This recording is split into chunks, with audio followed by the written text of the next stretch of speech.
오늘 말씀은 우리 에베소에 있는 말씀을 주제로 함께 말씀을 나누겠습니다. 제목은 우리의 씨름은 혈과 육에 대한 것이 아니요라는 말씀입니다. 우리의 씨름은 혈과 육에 대한 것이 아니요 정사와 권세와 이 어둠의 세상 주관자들과 하늘에 있는 악의 영들에게 대함이라. 에베소 6장에 있는 말씀입니다. 이 그림은 우리가 잘 아는 스페인에서 주로 이루어지는 투 장면의 사진입니다. 투사가 소하고 싸우는 경기인데요. 투사가 소와 직접 싸우지 않지요. 투사는 소의 미련함과 어리석음을 이용합니다. 투사가 빨간 보자기를 들고 살살 흔들면 소가 그 보자기를 보고는 성을 냅니다. 씩씩거리고 발로 흙을 밀다가는 투사가 자꾸 보자기를 흔들면 냅다 달려들어서 보자기를 들이받습니다. 이 일이 자꾸 반복되다 보면 나중에 소가 지치고, 그러면 투사는 창을 소의 등에다 계속 꽂습니다. 소가 피를 흘리면서도 계속 씩씩거리면서 입에 거품을 물고 빨간 망토를 계속 들이받습니다. 그러다 아주 지치면 투사가 소의 정수리 부분에 아주 급소의 긴 칼을 찔러 넣으면 소가 무릎을 꿇고 쓰러져 죽습니다. 이 투 경기를 보면 영락 없는 영적 전쟁을 보는 듯합니다. 투사는 사단이고, 투사가 흔드는 빨간 보자기는 사단에 의해 쓰임을 받는 사단의 도구자나 혹은 대리자를 상징할 수 있겠습니다.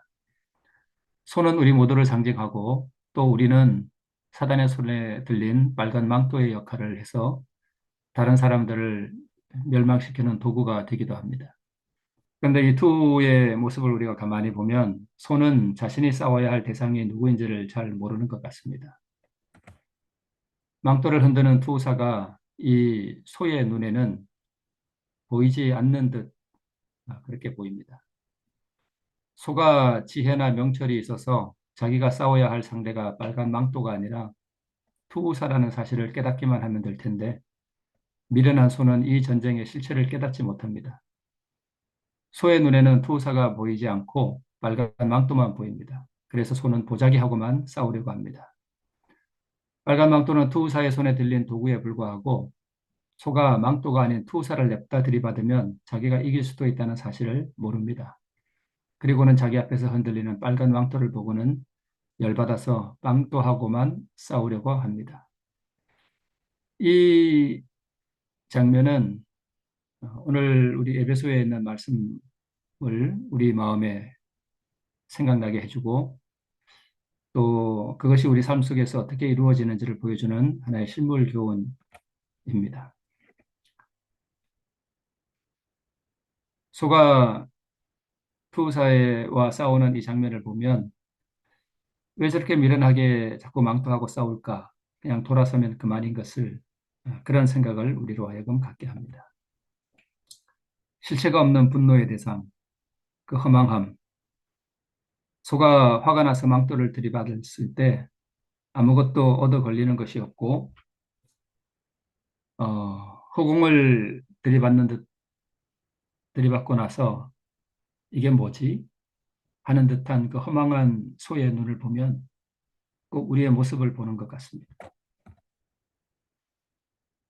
어, 많은 사람들이 이 경기를 지켜보고 있죠. 그래서 우리 전서에 있는 말씀처럼 우리는 세계 곧 천사와 사람에게 구경거리가 되어노라 하는 이 말씀이 생각납니다. 사무엘상 17장에 보면 이스라엘 백성과 블레셋 군사들이 전쟁을 하는 모습을 우리가 볼 수 있습니다. 엘라 골짜기에서 싸웠는데요. 블레셋 진영에서는 골리앗이 나오고 이스라엘 진영에서는 다윗이 대표적으로 나가서 싸우는 그러한 전쟁이었습니다. 이 전쟁은 사실 골리앗과 다윗의 전쟁, 블레셋과 이스라엘 진영의 싸움이 아니라 신들의 전쟁임을 우리가 알 수 있습니다. 하나님과 사단의 싸움이지요. 이 전쟁에서 사단의 대표자로 골리앗이 나왔고, 하나님의 대표자로 나와서 싸울 군사가 이스라엘 진영에서는 하나도 없었습니다. 그래서 골리앗이 이렇게 말하죠. 너희는 한 사람을 택하여 내게로 내려보내라.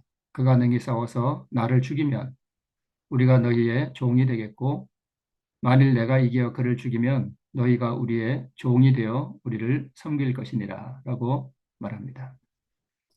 대표성의 원리입니다. 한국과 일본이 축구를 하면 한국 사람들과 일본 사람 전체가 나와서 싸우지 않습니다. 대표자 11명이 그라운드에서 싸우죠. 11명이 이기면 한국이 이겼다 그러고 이 한국 대표가 나가서 지면 한국이 졌다라고 이렇게 표현을 합니다. 아, 이 전쟁에서 골리앗이 이런 말을 하자 하나님께서 보이지 않는 음성을 들려주는 것을 우리가 들을 수 있습니다. 아, 그래? 그럼 나도 나의 대표자를 하나 보내지. 근데 이스라엘 진영에서는 대표자로 내보낼 만한 사람이 하나도 없었습니다. 그래서 하나님께서는 다윗을 이 전쟁에 하나님의 대표자로 보냅니다. 그래서 다윗이 아버지 이새의 명을 받아서 이 전장에 오게 됩니다. 네, 이 장면을 사단의 입장에서 보면 사울 왕이나 이스라엘의 군사들은 사단의 눈으로 볼 때 아무것도 아닙니다. 그런데 다윗이 왔습니다. 사단은 다윗이 어떤 사람인지를 잘 알죠. 사단의 입장에서 보면 큰 위기가 온 것입니다. 이 전쟁의 승패가 다윗 한 사람에게 달렸음을 하나님과 사단만 알고 있습니다. 다윗이 하나님의 성품으로 나가면 골리앗과 사단 자신이 진다는 것을 사단은 잘 알고 있었습니다. 그래서 사단은 다윗의 충만한 영성을 제거해야 했습니다. 그래서 사단은 혈과 육에 대한 싸움을 하나 준비합니다. 그래서 사단은 조용히 망토를 하나 준비했습니다. 항상 사단은 이 준비하는 망토가 자신을 꼭 닮은 망토를 주로 사용합니다. 다윗을 무장해제시키라.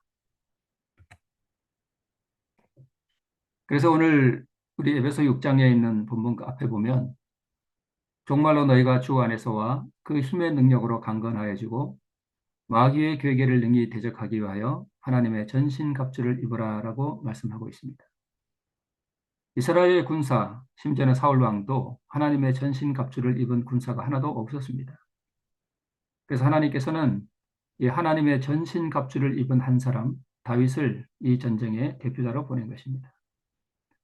다윗만이 마귀의 괴계를 능히 대적할 수 있었습니다.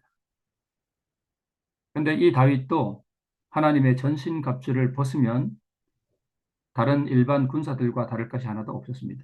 그래서 사단은 다윗이 입고 있는 하나님의 전신갑주를 벗기려고 했던 것입니다.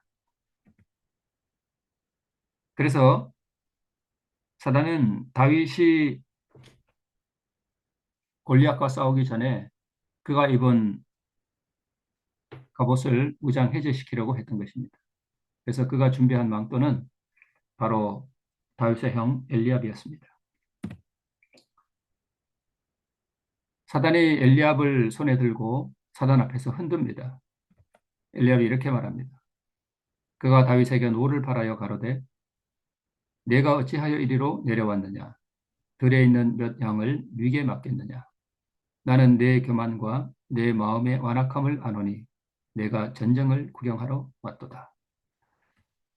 그 위인이 어떠하면 남도 그러한 줄 압니다. 그래서 남의 허물을 잘 간파하는 사람은 본인도 그렇다는 뜻이기도 합니다. 혈과 육에 대한 싸움을 벌이면 즉 사단의 망토에 반응을 나타내는 순간 다윗에게 있는 하나님의 영이 떠나고 다윗은 골리앗을 대적할 수 없을 뿐만 아니라 자신과 타인을 판별시키는 불의의 도구로 사용될 수 있다는 것을 사단은 너무나 잘 알고 있었기 때문이었습니다.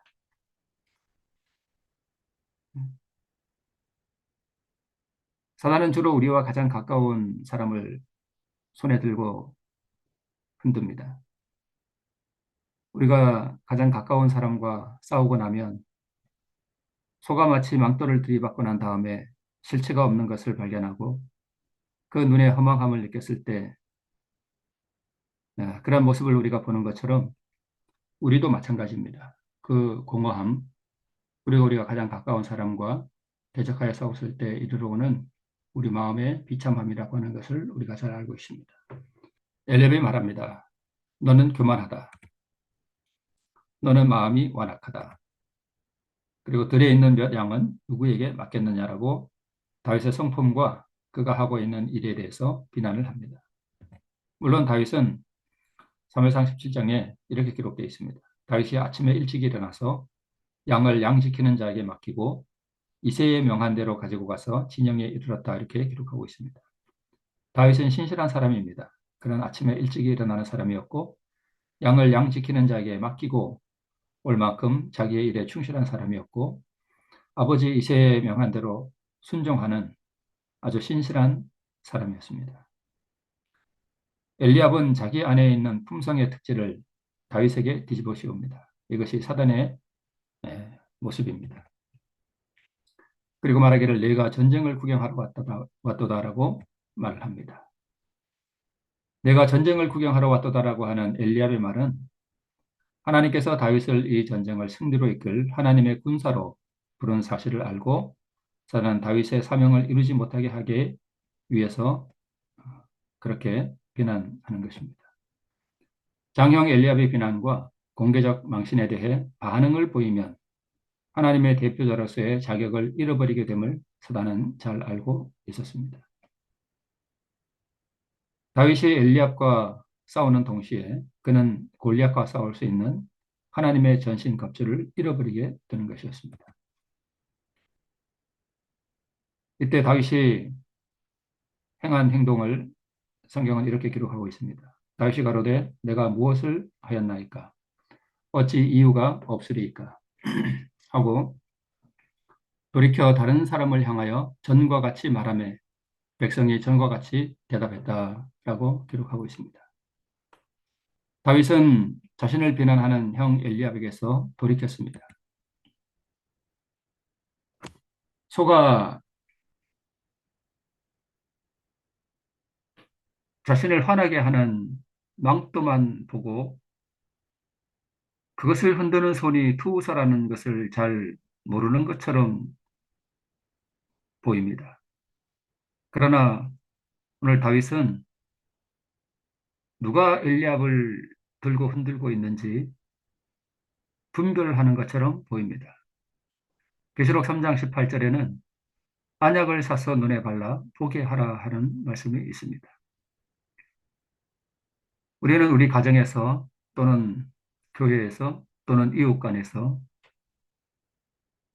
우리를 대적하는 사람들을 바라볼 때에 그 사람을 손에 들고 흔드는 그 뒤에 있는 눈에 보이지 않는 실체를 보지 못하는 듯 합니다.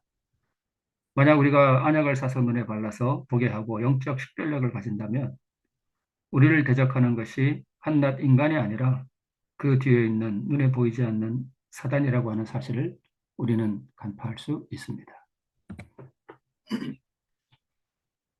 다윗이 형 엘리압에게서 돌이키는 그 순간에 사단은 골리앗이 이미 다윗에게 졌다는 사실을 알았습니다.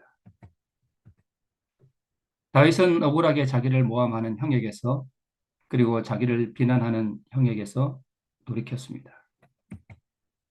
다윗은 사단이 들고 흔드는 빨간 보자기를 보고 씩씩거리지도 않았습니다.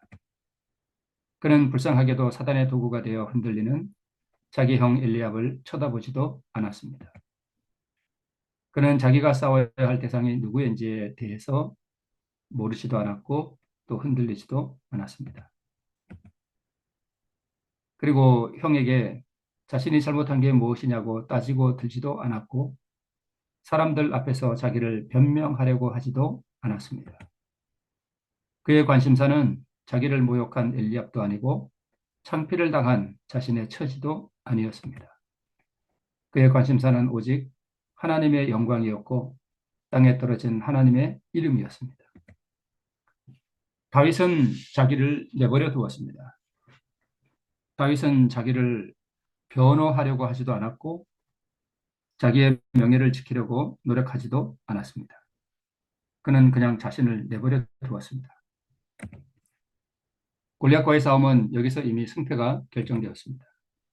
왜냐하면 형 엘리압과 싸우고 나서 너는 칼과 단창으로 내게 오거니와 나는 만군의 여호와의 이름 곧 네가 모욕하는 이스라엘 군대의 하나님의 이름으로 네게 가노라라고 말할 수 없기 때문입니다. 그래서 우리의 모든 신앙의 관건은 자아를 포기하는 것입니다. 그것을 포기하기로 선택하는 것이 우리 모든 신앙의 핵심 관건임을 우리가 알 수 있습니다. 소가 분노하는 것은 자신 안에 있는 투사의 본성, 곧 우리에게로 적용시켜 말한다면 사단의 본성입니다. 투사는 망토를 이용하여 소의 본능을 일깨웁니다. 우리가 죄를 짓게 되는 것은 밖에서 오는 유혹과 내 안에 있는 악의 본성이 공명을 일으키기 때문입니다. 이 어둠 속에서 소가 우리에게 말합니다. 당신과 내가 다를 것이 무엇이랴? 소가 마치 소경이어서 투사를 보지 못하고 쓸데없는 망토와 싸우는 것처럼 우리는 우리의 삶 가운데서 눈에 보이지 않는 사단의 실체를 분별하지 못하고 허망한 인생들과 싸우고 상처를 주고 죽이고 결국 자신도 파멸에 이르게 하는 참 미련하고 어리석은 소와 같음을 우리가 알 수 있습니다. 우리의 삶을 영적 눈으로 내려다본다면 소가 말하는 이 말이 맞습니다. 당신과 내가 다를 것이 무엇이랴. 미국 침례교 목사이신 존 파이퍼라는 분이 있습니다.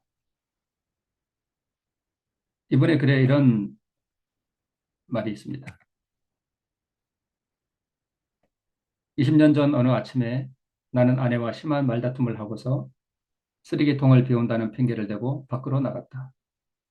정확히 무슨 문제 때문이었는지는 기억나지 않지만 내가 도에 지나친 분노의 감정에 휩싸여 있었던 것이 분명하다.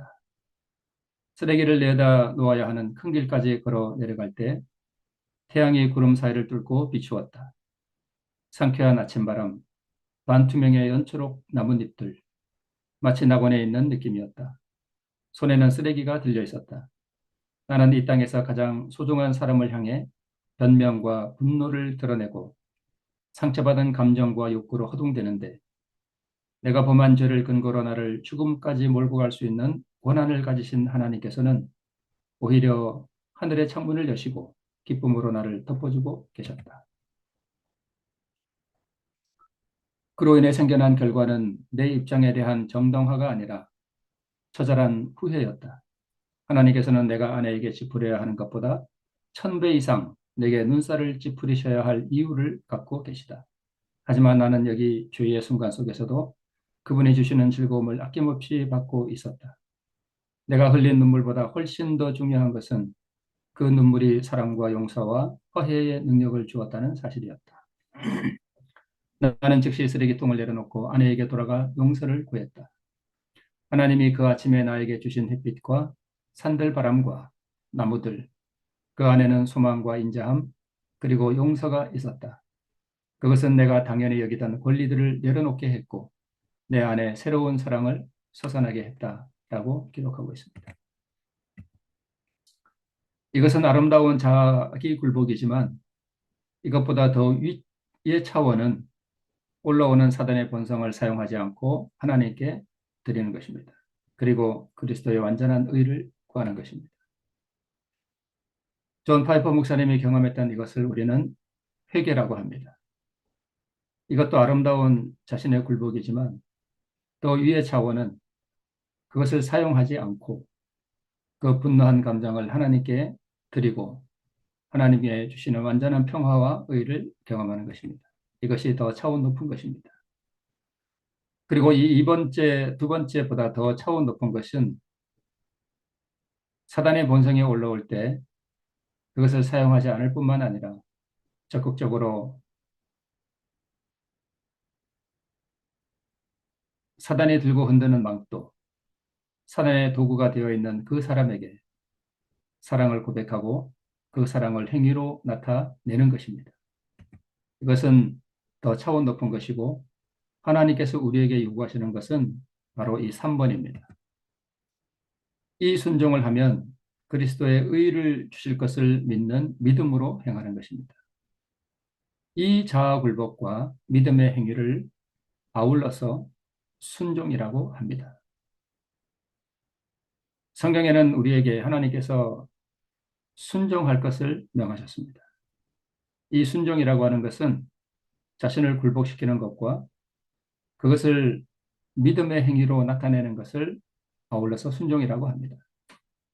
그래서 또 다른 표현으로 이것을 믿음이라고도 하는데요. 야고보서가 말하기를 행함이 없는 믿음은 헛것이라고 한 것이 바로 그 이유 때문입니다. 야고보가 말하는 그 행함은 예수께서 이루신 그 완전한 율법에 대한 순종을 말하는 것이 아니라 오늘 나의 자아를 굴복시키고 내가 사랑해야 할 그 대상에게 나의 자아를 주님께 드리고 사랑의 행위를 믿음으로 나타내는 그 순종, 그 행함을 말하는 것입니다. 이 둘을 합해서 우리는 순종이라고 하는 것입니다. 사단의 손에 들린 망토가 되지 않으려면 그리고 어리석은 소가 되지 않으려면 그 관건은 자아를 포기하는 것입니다. 천만 번도 더 나를 멸할 수 있는 권리가 있음에도 불구하고 눈부신 햇살을 주시며 영원한 신성의 생명을 주신 그 주님께 나를 드리고 그분의 마음, 그분의 의를 받고 믿음으로 행하는 순종의 하루가 우리 모두에게서 날마다 이루어지기를 소망하며 말씀을 마칩니다. 기도하겠습니다. 하나님 아버지, 오늘 또 이 아침에 귀한 생명을 우리에게 다시 주시고 우리가 주님께서 이루신 그 영원한 의, 그 평화, 그 사랑의 마음 다시 한번 새롭게 받을 수 있는 은혜의 기회를 주셨음을 인하여 감사를 드립니다. 이 아침에 내 안에 있는 사단의 본성, 이것을 주님께 새롭게 포기하고 드리기를 선택합니다. 오늘 주님께서 이 땅에 오셔서 이루신 그 완전한 의를 구하오니 오늘 그것을 우리 모두에게 허락해 주시기를 구합니다. 그래서 우리 마음속에 하늘의 평화가 임하고 내 이웃에 대하여 믿음의 행위를 나타내고 나는 없어지고 나는 아무것도 아니게 되는 그런 하루가 될 수 있도록 우리를 주의 성령으로 이끌어 주시옵소서. 우리를 위하여 무한한 희생의 고난을 당하신 우리 구주 예수 그리스도의 공로를 의지하여 예수님의 이름으로 기도합니다. 아멘.